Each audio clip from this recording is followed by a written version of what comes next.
Good morning, Cincinnati, and welcome into another episode of the Bearcat Brunch brought to you by our wonderful partners at Live Healthy Hydrate. They are locally owned and operated by emergency medicine certified physicians, nurse practitioners, and registered nurses with 120 plus years of combined experience in critical care medicine, utilizing our knowledge and expertise to maximize our clients' health, safety, and comfort. With 3 locations in the Cincinnati area, LHH offers treatment for weekend recovery, game day preparation for hydration, and rapid recovery, aka for that hangover, as a support medication in conjunction with healthy lifestyle and exercise. Some people are experiencing significant weight loss with regular semaglutide treatments to help maximize your weight loss and obtain your health and wellness goals. The initial consultation with our medical staff includes a complimentary consultation with a local nutritionist. Make sure to visit livehealthyhydrate.com and check the weight loss function for more information on semaglutide and nutritional support offered by Live Healthy Hydrate. They also offer the popular Myers cocktail, as well as the premium proprietary Crown Jewel cocktail, along with customized treatments such as Glow Up for the love of pregnancy and feeling slender. Add-on injections such as B12, Toradol, Zofran, magnesium, zinc, and many more are also available. Most IV treatments are around $100, as well as some custom and premium treatments at $130. Gift cards are also available. Make sure to check them out on Facebook, Instagram, X, and at livehealthyhydrate.com. And with that, we're ready to roll on another sunny Sunday morning where we get to talk about a shutout Bearcats win 34-0 over the Houston Cougars. Some say it's the first shutout since 2018. I believe it might be the 5th win in a row against the Cougars. It notches the historic series at 15 wins apiece. Good morning, Jeff. As we do every week, I will kick it to you for your first thoughts about the Bearcats' first Big 12 win of the 2024 season. I don't know that. I feel like I'd have to start being kind of nitpicky to find anything bad about yesterday. So I'm just going to go with a little bit of an obvious side or story here that we've kind of talked about. Brendan Sorsby, how nice is it? I mean, it's like I don't know. It's weird to have confidence in what's going to happen with the guy that's kind of operating the team. There were several times again yesterday where maybe he could have pulled the ball down, maybe thrown it out of bounds, whatever. Extended the play, kept his eyes downfield, noticeably went through his progressions. It's almost silly how you can see him go through progressions, and it's totally obvious that he's looking around. He's not happy here, until he finds somewhere where he's happy, and then he puts the ball there, and he puts the ball accurately. And I'm not saying he's the greatest quarterback ever or anything. By no means am I saying that.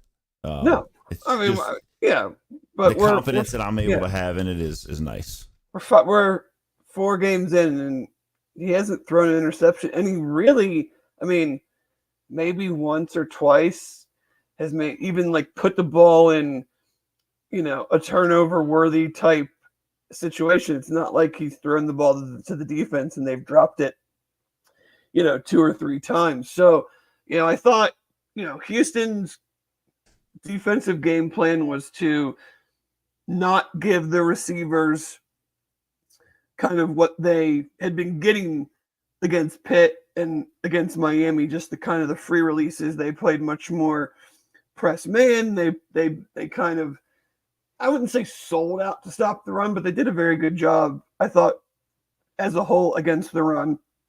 And even against the pass, Sorsby, had a very, very high completion percentage. But, you look at his 2 touchdowns to Xavier Henderson, those were good coverage plays. Those were very good throws and very good catches. So, if one or either of those is incomplete, do they still get touchdowns on those drives? I mean, we won't know, and we don't care. But Right. but I thought, I thought Houston's defense did some things against the run. Not, like I said, not necessarily selling out, but when you're playing press, it allows you to commit a little bit more to the run, because those quick hitches and those passes, that especially against Miami, where maybe it was a run play and they check out of it because they're seeing that the DB is 8 to 10 yards off the ball, and they're like, well, we'll just take the free yards here.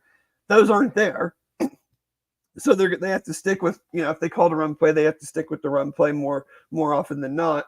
But yeah, he was clearly in a groove. I mean, you had the first throw to Joe Royer that, maybe was incomplete, maybe was a fumble, but after that, I mean, was lights out, deep ball to Sterling Burkhalter, a lot of stuff over the middle. We talked so much about that in the offseason, like unlocking that area that was not able to be used last year. And I don't want to, I'm going to try to say this as nicely as possible, because it wasn't just the quarterback last year. I think they had problems outside of Xavier Henderson with guys getting open, and they also have problems in pass protection. And those two things have been rectified as well this year. But I think we're starting to see that, the calls, the offense, the formations, what they can do.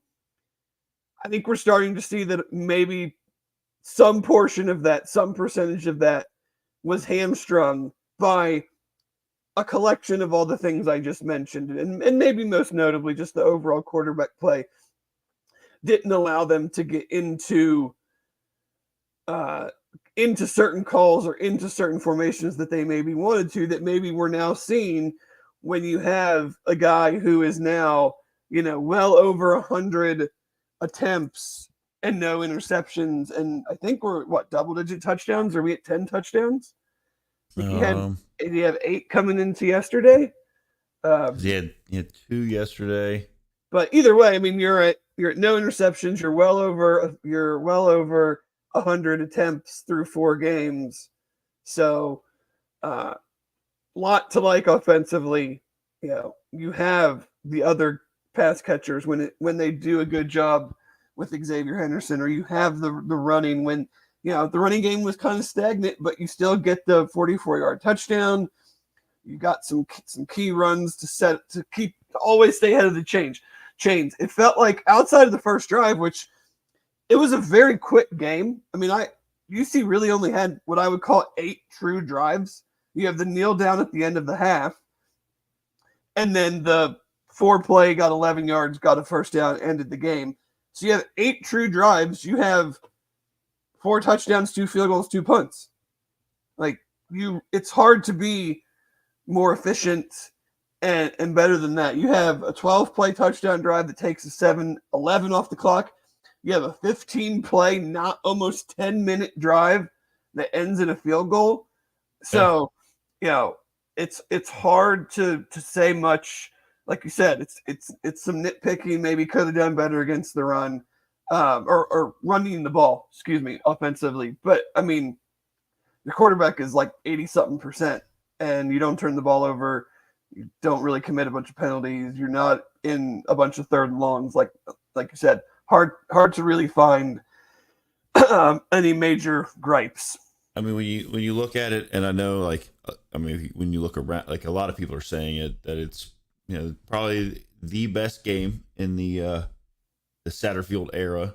Well, Hunter over here in the chat said the most complete game of the Satterfield era. You love to see it, and that just goes back to what we were saying. It's kind of hard to find anything. I mean, maybe some of the third down calls, I think there were a couple where it was almost like they were just kind of like conceding, whatever. Like the first field goal, in the first half, where it was, I think, like 3rd and 5 or 3rd and 4 or something. It was just it was almost like a QB sneak, like they were like positioning the ball for the field goal.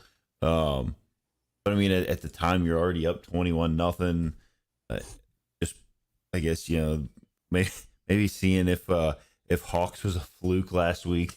Yeah, I know that's not true. Like, you wouldn't do that, but it just kind of seemed that way at that point. And then obviously, like, he comes out and bangs a 46-yarder through, and so like that's kind of it's always nice to have that ability, and then you get the ball right back and then kneel it out. But they had the two. Normally, I guess, we've kind of seen it this year where it seems like going into the half, they've had like a really, really long kind of back-breaking kind of drive, and then open up the second half with it.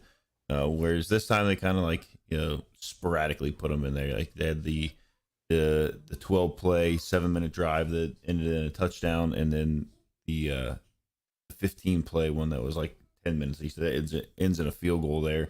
Put them up 34-0, and it's just kind of like, I mean, the game was pretty well sealed away at that point.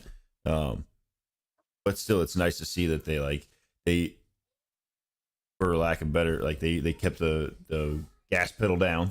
Yeah. They didn't just like, they weren't complacent out there. They didn't allow Houston to even get like a breath to think like, oh, we might have a chance of putting up enough points to come back.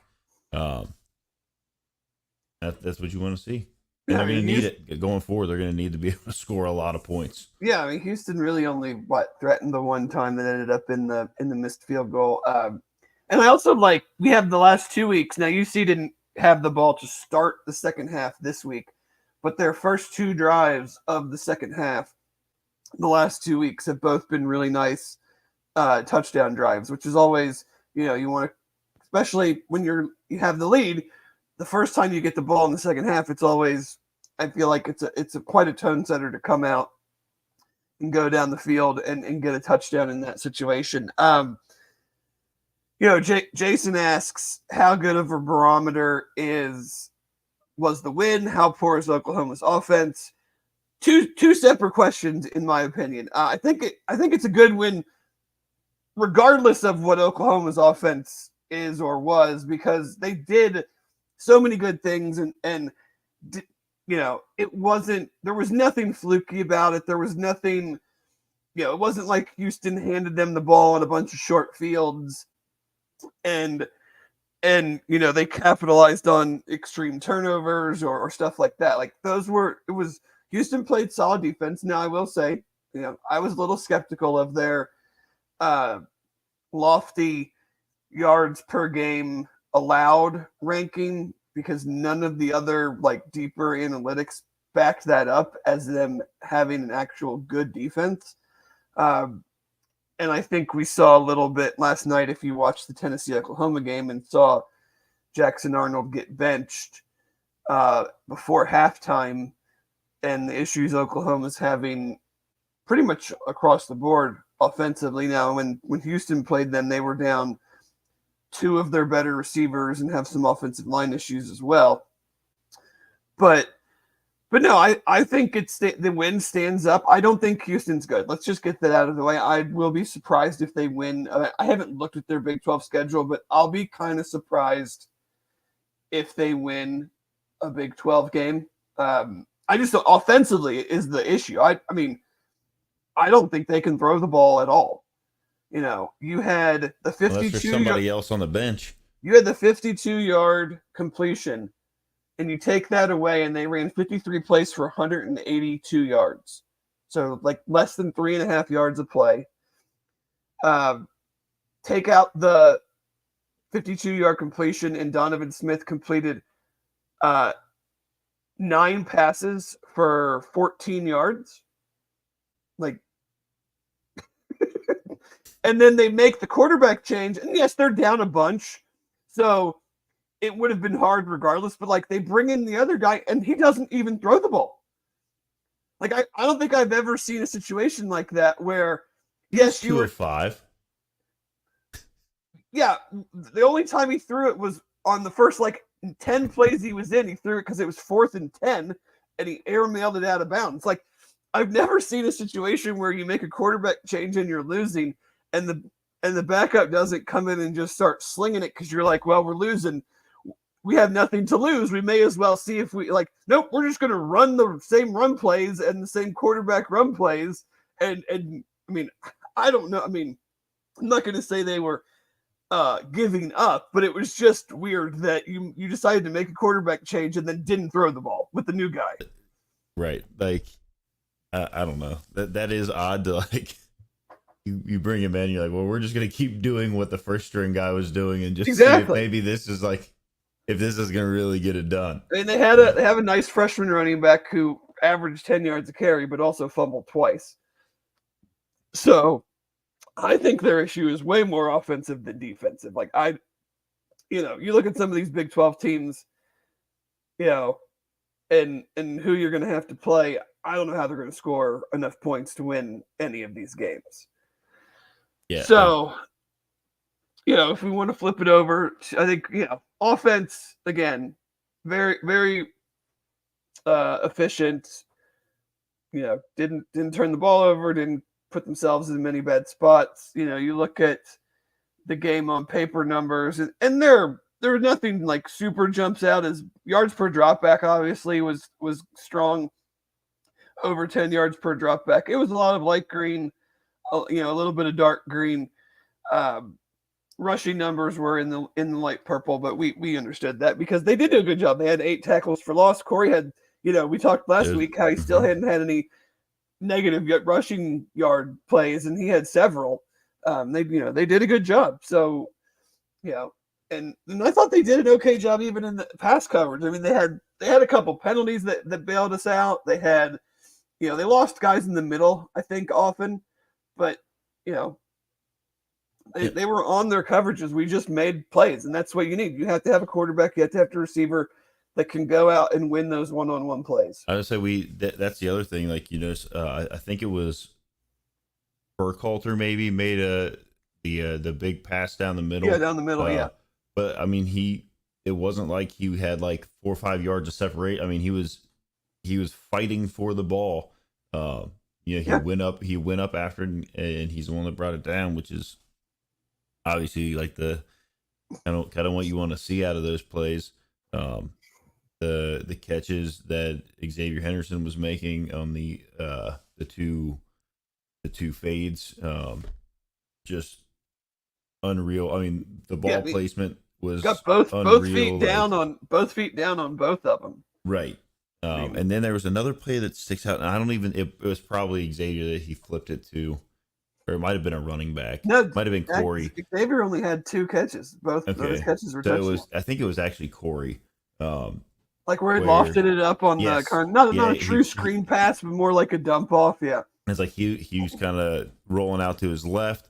I think it was a linebacker, kind of was like floating in like dead space and decided like, okay, I'm just gonna go for the sack here. And of course he was just like the touch on the pass up over the top. I think it was probably only like 4 yards in the air.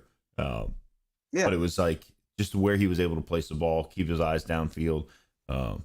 He probably took a shot on that play. I don't know. Like I don't remember I don't think the camera obviously stayed back to see if he got hit there after he threw it, but he stays in the pocket. I mean, there's a lot of good things. I mean, you're going to have some missed throws and some things where you're like, I don't know that I would have done that, but I mean, he's sophomore, still his first time being like the guy. You'd love to see it. Right. I mean, you're seeing different defenses. He's probably still, I mean, I don't know exactly how many games he started at Indiana, and I think maybe 6. But, I mean, you're talking about 10 college starts, a new offense, seeing different defenses, and he just looks very comfortable. Like, he doesn't ever look rushed. He doesn't look like you never kind of see him at the end of a play feeling like he totally missed something. He's not throwing the ball into spots where you're like, what are you looking at? Like, right. Like that, like the Josh Minkins interception. It's like when you look at that from the back view or from, the all 22 type view, you're like, what is Donovan Smith looking at there? Like there's a guy underneath that's not really in coverage, but he's kind of there. Like the guy was never open. and he throws that ball, and all Minkins has to do is literally like take a couple steps in front of the guy. So you're not seeing those type of situations, whether they result in turnovers or incompletions, where you're like, he's just not seeing it. Like, and I think that's pretty impressive for a guy who, again, like around 10 starts in a new offense, playing, I would say the Pitt, Miami, Houston defenses are all pretty good, and they all give you something a little bit different in how they go about things. And he's looked pretty good, to really good in all of those different situations. Yeah. So, oh, go ahead. Sorry. Oh no, I was just gonna say. I mean, I felt like it was like one of those games where kind of like I felt like he had like a lot more yards, than what he he ended up with 188 yards, which obviously like if that's all you need, and 2 touchdowns and you're 12 for 15, like I'll take that every week if it ends up in a in a win. So they only ran 57 plays. So I mean, like I said, I feel like game ended around 3:00, which is just because it was like an insane rarity in college football. And yeah, they ran 57 plays. They gained 77% of their available yards. So yeah, it felt like the numbers would have been higher, but you have, again, just like last week where they had 2 really long drives, one ended in a touchdown, one ended in a fumble. This week they had, 27 of those 57 plays, and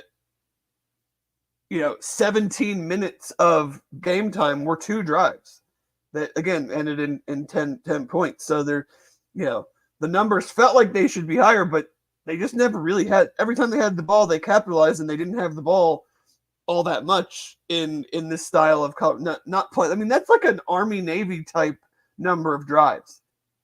When you play them, you're getting like 8 to 10 chances. Most games you're getting 12 to 14 to 16, depending on the scoring. So, you got really 8 real drives, and you score 34 points. I think that's pretty good. Right, and that's all we care about. And it's nice to, it's nice to have a little bit of confidence. Back-to-back wins since our first time since we started off the season last year. Back-to-back wins, and we might have jumped out on the front end of a set of jumping skis there. Switching over to the defense, obviously you pitch a shutout. Kind of don't even really care who it's against, but I think someone, I don't know if it was Chad, I don't know if it was Aaron, I don't know if it was on Twitter, I don't know if it was some, the first P4 shutout of the year. That's what Coach said in his press conference. He said, I think that's the first one this year. I know the numbers probably changed a little bit, but I sent out a tweet with less than 5.5 minutes left. They had obviously given up no points, 233 yards of offense. Houston was 4 for 13 on third down and had 3 turnovers. Like,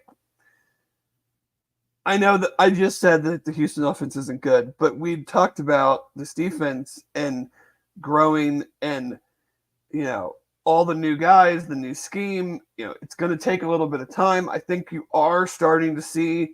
Now, again, you have to kind of compartmentalize it, because I don't think Miami's offense is good, and I don't think Houston's offense is good. So I think we're going to get a much better view of the adjustments and the growth of the defense this week at Texas Tech. Yes, Aaron. I just want to let you know it was the first P4 team to be shut out this season, and the Bearcats' first shutout of a P4 team since Virginia Tech 1995. That stat comes to you courtesy of ESPN. All right. Thank you, ESPN, and thank you, producer extraordinaire, Aaron Best Smith. in the business. That's right. So we're going to see next week, but you can only assess what you can assess. Like, we have 4 data points, especially against the run. Not great first 2 weeks. Much, much better against Miami. Again, I don't think Miami can run although they ran the ball way better against Notre Dame than they did against us. That was interesting. They had twice as many rushing yards in the first quarter than they did all game against UC. But anyway, we'll get a better idea next week, and we'll talk a lot more about Texas Tech this coming week. But, you knew they were going to try to run the ball, or at least I felt they were going to try to run the ball. A lot of quarterback run stuff. I did not think they could really stress us in the pass game. If you listen Wednesday night, I noticed and mentioned that pretty much all their top receivers, half of their yards had come on through 3 games, had come on one play. And we kind of saw the exact same thing. Was the Joseph Manjack 52-yard catch was basically, their entire offense, up to that point. But, you're just seeing more guys making plays, forcing the turnovers. Again, we're seeing a lot of freshmen. Marquise Parker got even more action, I think, this week. They noticed Gravy Johnson in at the end. We're still seeing the same. I'm a little concerned with Kamari Burns' injury as we move into. I'm actually not little. A lot concerned with Kamari Burns' injury as we move into Big 12 play with more offenses that can truly run the ball. Dante is not a guy that you want playing a ton of defensive tackle snaps. None of those guys are. You want to be able to rotate them in, and they keep dropping dudes on the defensive line. But all in all, I mean, again, not a ton to you shut a team out. There's not a whole lot to really nitpick on. I just feel like the run schemes were a little bit better. I felt the run fits, and they got they got pressure on the quarterback quite a bit. I thought because he took off a lot, which helps with the defensive backs. Again, I thought played well. Josh Minkins talked about the long pass. It's probably his mistake, not playing deep enough. But it's hard. I mean, if you're gonna give up a big gigantic chunk play, and then turn around and hold them to even if they get the field goal there. Okay, so if you're going to give up their one explosive play to turn around to 3 points, I think we would be okay with that. It didn't result in an easy touchdown that gave them any life whatsoever, as minimal as it might have been. And I think something that the tackling yesterday, like there wasn't a lot of like where you're watching throwing your hat on the ground in your living room or whatever because there's 5 missed tackles on a play or like a guy is getting hit in the backfield. I don't even remember who it was. Might have been. It was either Canteen or Carroll. I think it was on like back-to-back plays maybe where they like hit a guy that was kind of rolling out to the outside. It might have been. They played the outside. They played the outside screen game very well. I mean, negative yards on 2 of those. I think just blew up the blockers and came up and made very sure open field tackles. Yeah, and you just those are things that are. It builds confidence across the defense. For one, but then it kind of like it goes to the point that you can kind of forget sometimes, even though because last year they seemed to struggle to get off the field when they would have teams in third and 5+. Felt like back breaking like 3rd and longs last year. We're harder to get off the field than on like 3rd and medium or 3rd and short. Yeah, and what were they yesterday? I don't have it pulled up right here. They were like 4 of 15 or something like that on 3rd down conversions yesterday. 4 for 13. 1 point. I don't know. Let's see. What did it finish? 4 for 14. Okay. And they were 1 of 3 on 4th down. So I mean, really, you're 5 for 17 on those opportunities. And like I mean, it's a group that is. You got to remember they brought in a ton of new guys. From the portal and what have you last year. There's a lot of new guys. There's a new coordinator. They got new scheme that they're running and I mean Tyson Vite, he's a proven defensive coordinator, right? Like he's had success. And it seems like they're kind of taking the steps necessary and kind of growing in this defense that they're running. And yeah, there's going to be like nobody's saying that they're out there like going to give up 100 yards or really 20 yards of passing every week and make every team a single purpose running team that they can just kind of focus on shutting down. That's certainly not going to happen every week, but it is nice to see them have confidence and play with confidence, and then have a result like this, even though Houston isn't No, the I greatest thought offensive they team. played fast yesterday. That like you're going to make mistakes, but if you rally to the ball and you play fast, and that comes with more confidence. Like just think of it with anything that you do, pretty much in life, but especially in sports. Like the more you do it, the more you see something, the more confidence you have as you go on. That relate it to I always try to relate things with golf is I see, I can try this shot because I've tried it a million times already. I have a fairly good understanding of what the outcome can potentially be. And as a defense, you're going up against, you're trying this new defense against offenses that you haven't done it against before. This isn't like they're in their, fourth time playing Houston with this defense, and we know what we do, and we know what they're going to try to do against it, and now we know what to do, to combat that. So, I feel like even with what I think about the Houston offense, the defense is getting more comfortable. They're probably Tyson Vite's probably getting more comfortable calling the game. The whole thing all the way around. I do want to point out Antoine Peak, Jake Golday leading tacklers with 7 total. Each Antoine Peak just loves to hit you. Whether it's on special teams or defense, that dude wants to hit.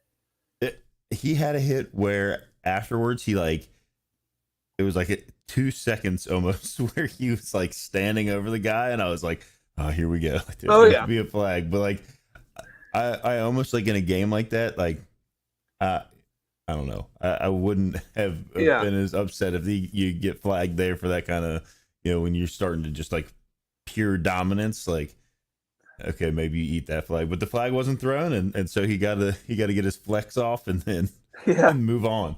Let's see. Derek Canteen and Cam Wilson each had a tackle and a half for loss. You had the fumble recoveries by Trey Collard and Jordan Robinson. I mean, the DBs are doing a nice job of trying to force. I mean, that was a great, the running back, I don't remember. I feel like I should know. I don't remember who hit the running back in the back. He kind of bounced off a tackle. I think it was Canteen hit. Was it? Because we should have forced. Yes, he forced that fumble where the running back had bounced off a tackle and kind of turned his back while he was still running, and Canteen drilled him, and Gullah Collard was, Johnny on the spot, as they say, because there were several Houston guys right around the ball there, and he was able to dive in and recover it. You're +3 in the turnovers. You give up one big play, really. I mean, they had some runs, some decent runs towards the end of the game and on that drive where they had the fumble, but nothing that, it wasn't like some of the runs we saw against Pitt where guys were just totally out of position or not reading what they were supposed to read. And you have 10, 15 yards before you get first contact. So all in all, a much cleaner, a much better performance. I might have misspoke a little bit. Sounds like Kamari Burns potentially not expected to be out a long time, so that would be great if they could get him back. I know you have Texas Tech, who runs the ball well.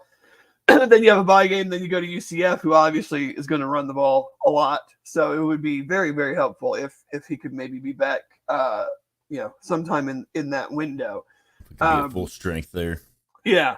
So, again, these ones where you win and win easy, there seems to be less to talk about than when you struggle or when you lose. I mean, if people have been with us since the first season of this thing, that's kind of how it went that season. I mean, what else defensive? Did anything else defensively? I mean, catch your eye. I mean, I'm trying to look down here. Marcavius Sabor had some defense. Oh, here we go. Marcavius Sabor got on the stat sheet defensively. Lendrick Barber got in at D tackle. I think that's in large part to where, with Burns out, they got to be able to rotate guys in. So you're now seeing Lendrick Barber played. I mentioned earlier Zay Johnson played. So you've got, let's see, 1, 2, 25 guys according to this sheet here. 3, 4, 5, 6, 7 true freshmen registering on the stat sheet defensively. I mean, Simeon Coleman played a bunch again. Monte Whedon's out there. Marquise Parker, which I do want to point that out. They're up 21-0 and essentially put a full group of backups in on a drive. Second quarter, maybe? Had to have been second quarter because they went up. It was second quarter because then they kicked another field goal before half. And I was interested to see, okay, we're up 21-0. I understand why you're doing this. You've got to get, you've got to continue to. It was a very, very hot day. You're up 21-0. You got to play some of these guys, and to give your frontline guys some rest. And we just want to see what you got.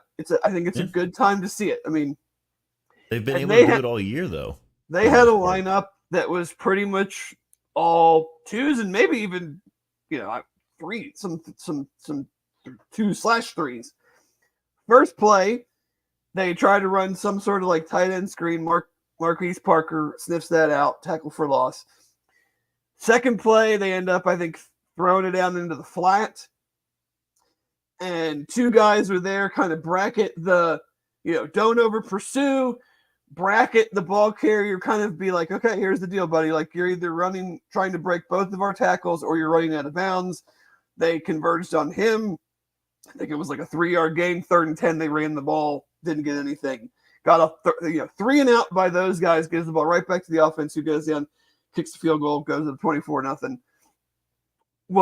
I'm not going to call it like some super critical drive, but it was just good to see that, they're playing a bunch of those guys in that situation, and it wasn't like a march down the field or a situation where Houston gets 2 or 3 quick plays and they're in our territory and we've got to call a timeout or bring the starting guys back in to try to keep them from scoring. So, you have 28 guys, according to UC's game log here, that registered a defensive stat.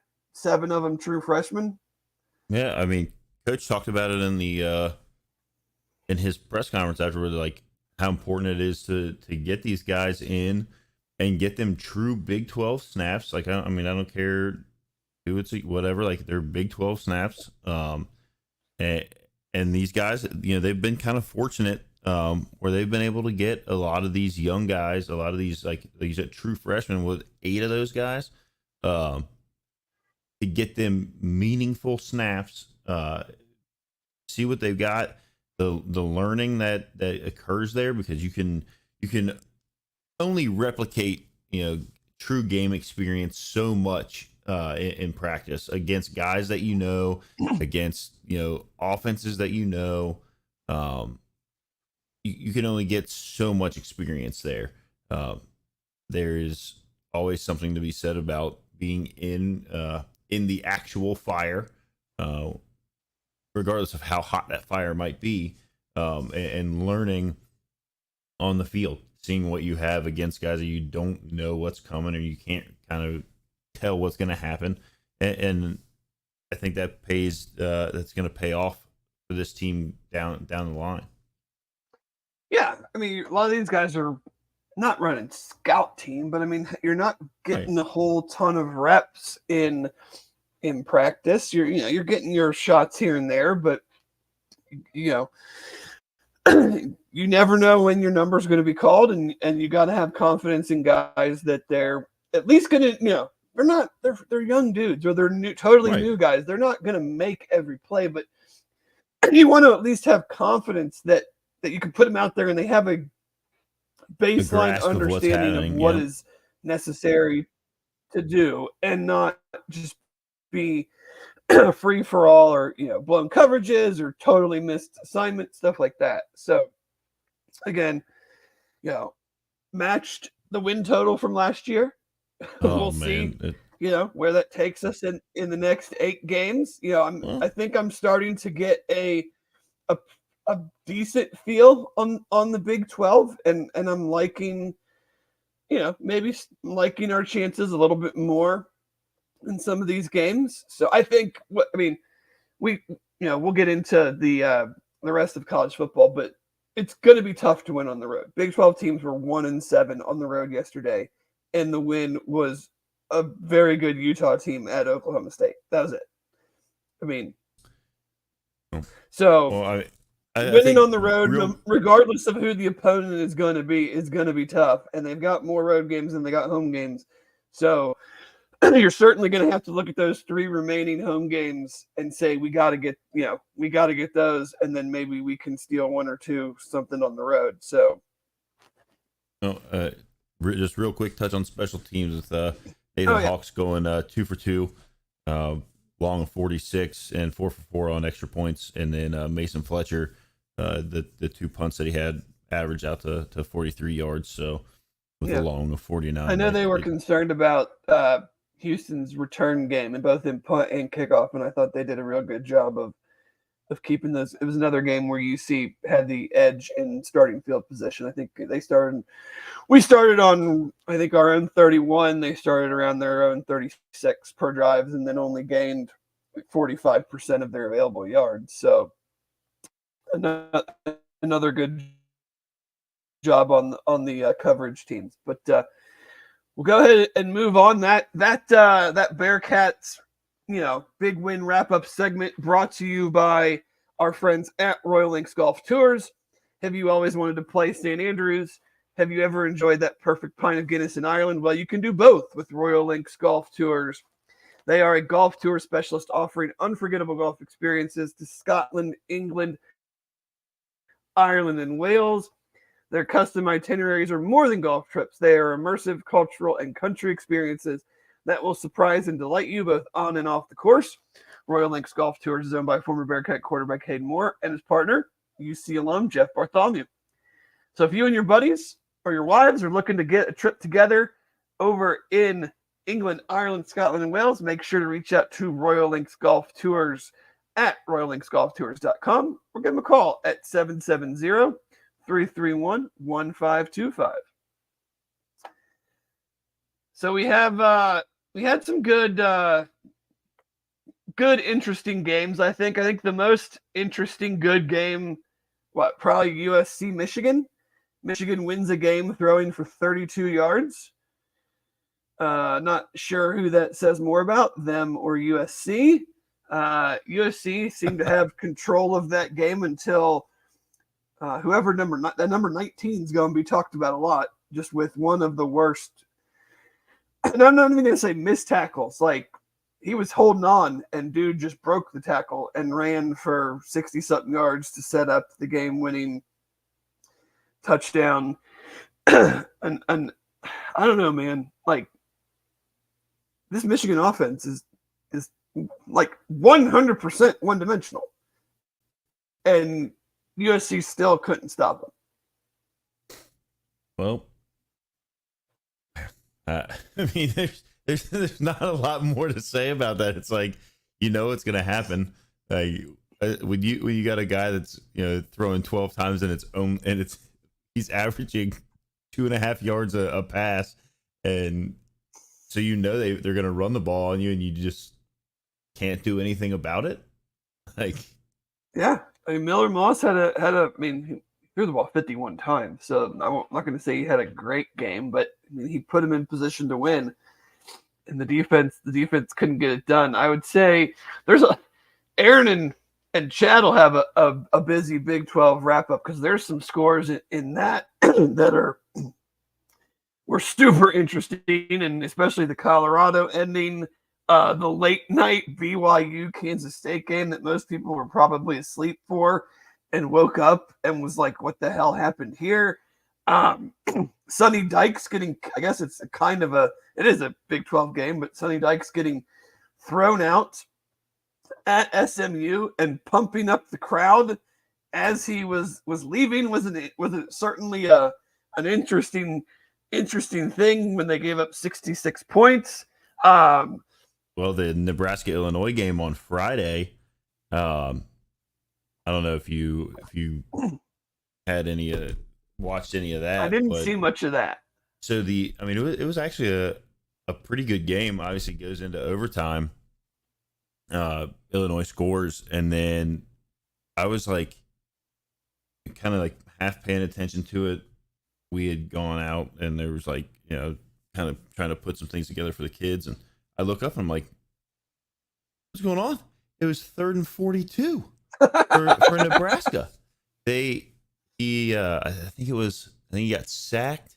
Dylan Rio, I think he got sacked, and then sacked again on a play where he was like, trying to throw the ball away. I don't remember if there was a penalty. I don't think there was a penalty anywhere in there. And like somehow they're all the way back. It was 3rd and 42. You're like, not a lot of calls on the call sheet for 3rd and 42. Yeah, you're like, oh, I guess this one's. They did dodge. I would say Illinois did dodge kind of a bullet because they completed a pass on the sideline, and whoever it was from Illinois kind of like hits him. The kid from Nebraska steps out of bounds, and another kid from Illinois comes over and kind of cleaned him up. Oh. And they didn't call it. Like the announcers were like kind of thought that there should have been a late hit, and it would have, which obviously would have given them, a fresh set of downs. But yeah, when you look up and you see 3rd and 42, and you're like I don't even know how it got here. I had to rewind it and watch, and it quickly got to 3rd and 42. Like it wasn't a whole lot of.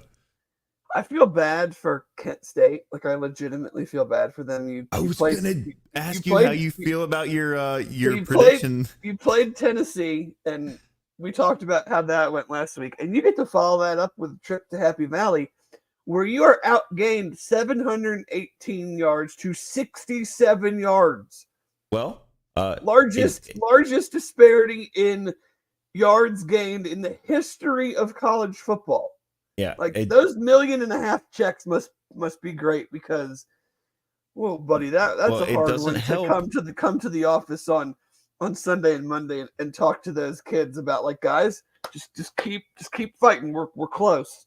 Well, their starting quarterback, like 2 plays into the game, goes out with an injury. So then they bring their backup in, and I don't know. I don't think he played more than a series. He takes like 2 steps forward, goes down, some sort of leg injury. They have to go in and take him off. So they were all the way down to their 3rd string quarterback. Oh my God. And I'm pretty sure the first 2 injuries aren't ones where they're going to be like coming back next week. So your prediction of like. Yeah, I was 1 for 1. Temple actually won, not just covered. They won. And I think kind of handily, like by 2 scores. But yeah, Kent State, I think that's a ride it all the way to December. Like, you're already 4 games in, and I'm pretty sure they haven't covered any of them. I know they didn't cover the first 2, or the last 2, I mean.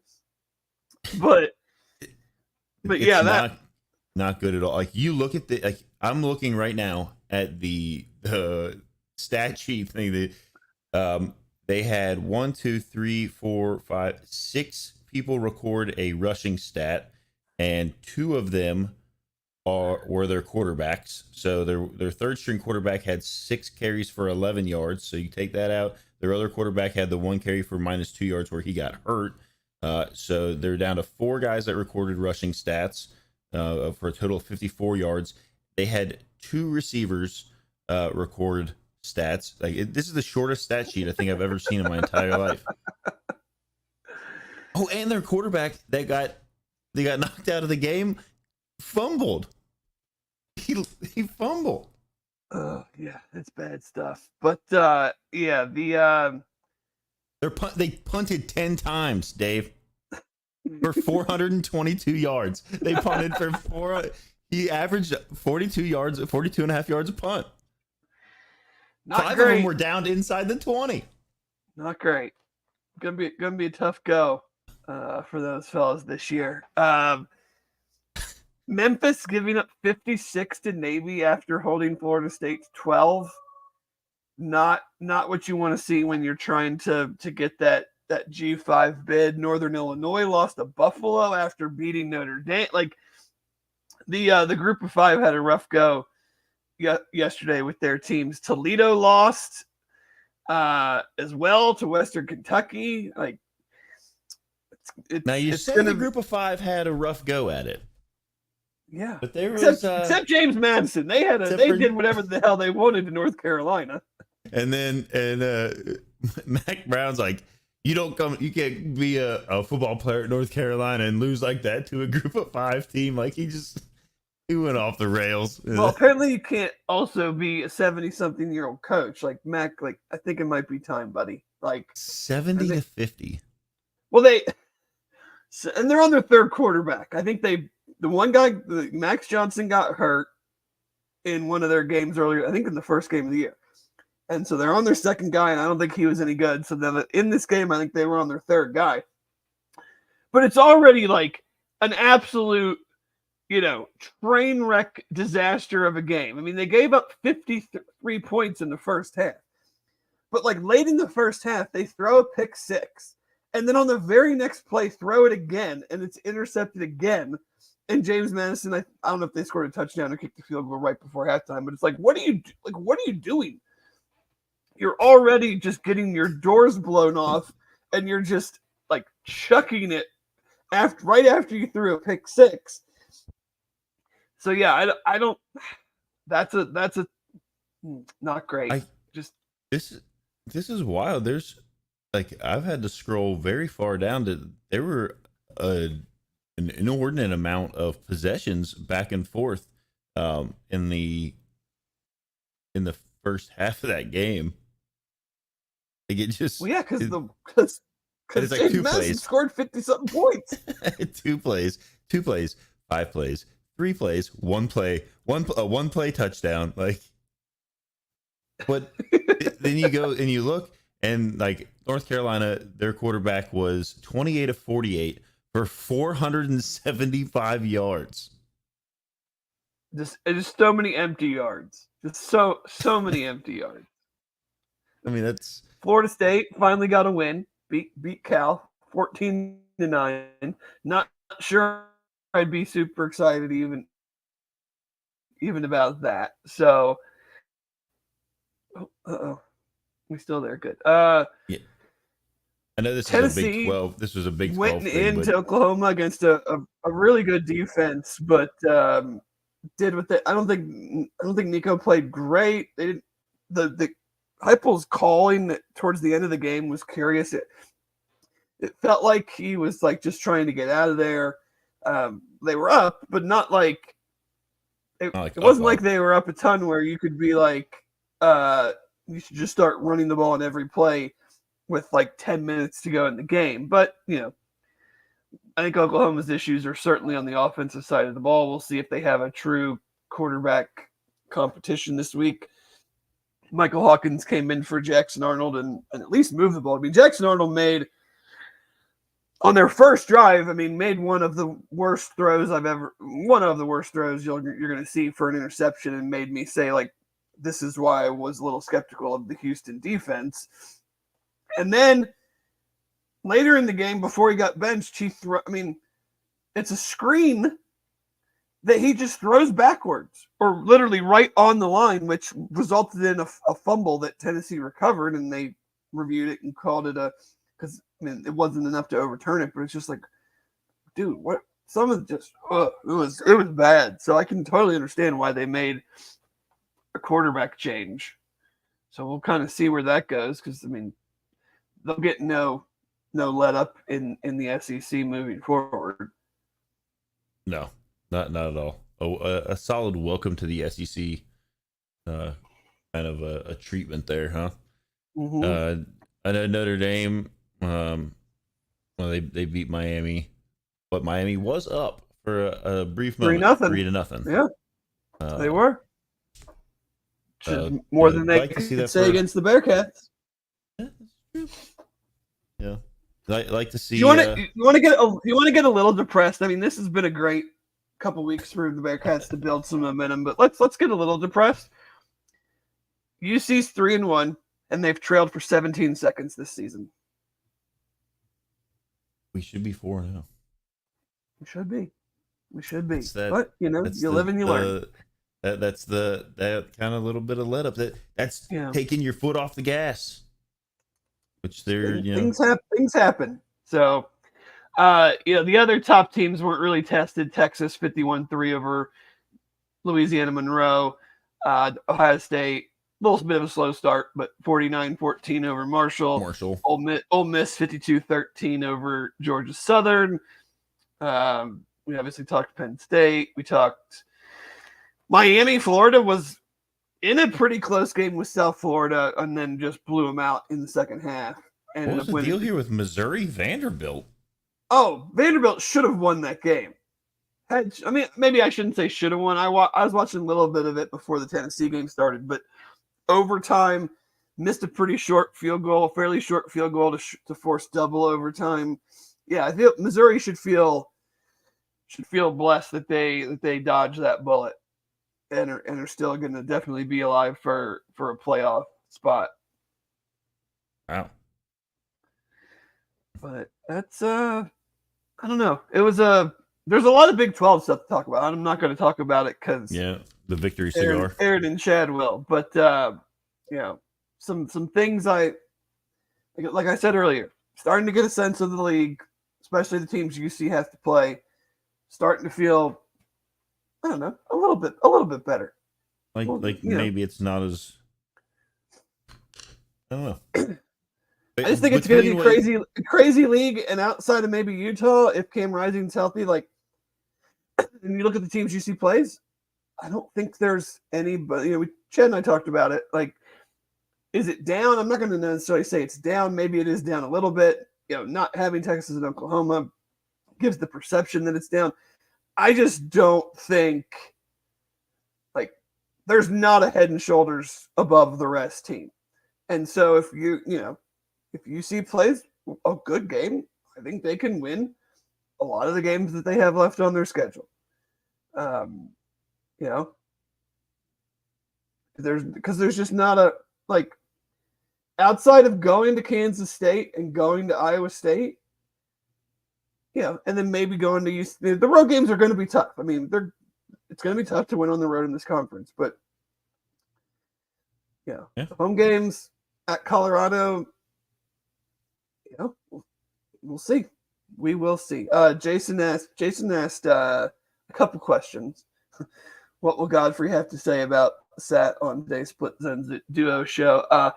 My prediction is that they will just talk about how Willie Fritz was handed a big old bag of nothing from Dana Holgerson, and the whole conversation will be around needing to give him time. There will be virtually no positive talk about UC's performance. It will all be framed in the Houston is a mess right now, and it's not Willie Fritz's fault.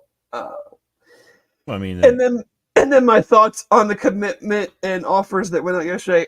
I don't have a ton of thoughts on the 2026 commit. It happened during the game, or during the pregame, I guess you could say. So I don't know, a ton about him. Again, 2026, we'll see. I put a mention on the board that, I'm still obviously invested in it, but with the portal and just the general framework of that and how it's not going anywhere, the ebbs and flows day to day of football recruiting just doesn't grab my attention the way it used to, the commitments, the decommitments, because there's the portal now. If you had a bunch of guys decommit before, you're either not replacing them or you're replacing them with guys further down on your board because you just can't have empty spots. Now, if a guy decommits and you don't truly love anybody that was below him on your board, you just go, okay, we'll just see what pops up in the portal. So it's hard to, the high school recruiting will still be the lifeblood of a program like UC and the development of those players, as we're seeing with these freshmen playing a bunch. But if a guy decommits in September or July or whatever, I'm just not as worried about it, or just not spending the time about it. The other offers that went out, obviously there was one kid that's blown up. I mean, he got an Alabama offer a couple weeks ago and got Florida, Notre Dame, and UC all within like a 24-hour period. He was on a visit yesterday from Georgia, 2025 kid. I think they offered 2 or 3 other 2025s. I feel like, they just be something to monitor. Guys, we're getting closer to December. If they're offering a 2025 kid at this point, they must, feel pretty good about what they've put on tape so far in their senior high school year. And we've seen that in the past couple of years where they've done that a couple times. So, and you're kind of starting to see some of these guys that might have been like, I know, like you could put whatever weight on rankings you want to put high school, like, recruit rankings, but like you're seeing some guys that they identified early on that are starting to kind of like pop up to like the 4-star, they're getting Georgia and USC offers. Right. So it's nice to see that this group is able to kind of identify some kids that maybe aren't on a radar quite yet, and they are identifying them, because, like, let's be honest, like, really the only way you're going to win some of these kids is identifying them early and building a relationship before anybody else. Just trying to say, like, yeah, you're playing great. We thought you were great, a year ago. Exactly. And this team now is it's just jumping in. So, but again, it's hard to combat that. We know that. Mm-hmm. That's just kind of where they are in the pecking order of the sport. But you fix that by, there's a ton of different ways you can fix it, but you can't fix it if you're not winning. Right. Winning does regardless of the opponent, regardless of what they might be or what they might end up being at the end of the season, you have to win your games and build off of that. So, we'll see where that goes. December will be here before you know it. The season moves so incredibly fast. We're already 4 games through. And got another one next week. I have not checked the Twitter during our podcast. The game time might have already been announced. I believe the Big 12 is the last conference. A bunch of them announced their 6-day hold games late last night. So we'll see where that goes. But we might have some special guests this week on the BBP and the BCJ pod, maybe some recent Hall of Famers. So make sure you check in for that. But thanks again to Live Healthy Hydrate and Royal Links Golf Tours. Thank you, Jeff, as always. Thanks, Aaron, for producing. And thanks to all of you for joining us on another Sunday morning where the Bearcats, following the Bearcats 34-0 win over the Houston Cougars. Hope you all have a wonderful Sunday afternoon, and we'll see you again next week.